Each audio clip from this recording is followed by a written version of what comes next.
The only way you can continue to believe in the big lie is if you choose to.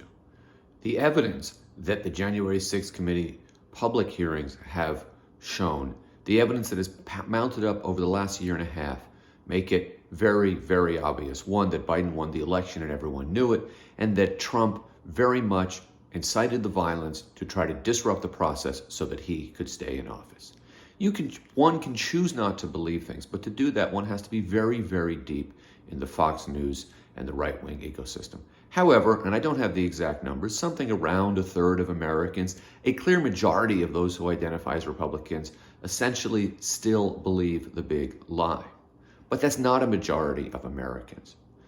And so the only way the Republican Party can successfully move forward is not by trying to persuade more Americans of the big lie, but by persuading more Americans that January 6th wasn't so important, that the Democrats are focusing on it because they can't solve problems of inflation or the rising price of gas or things like that. But January 6th was extremely important. And to suggest otherwise is not a partisan talking point.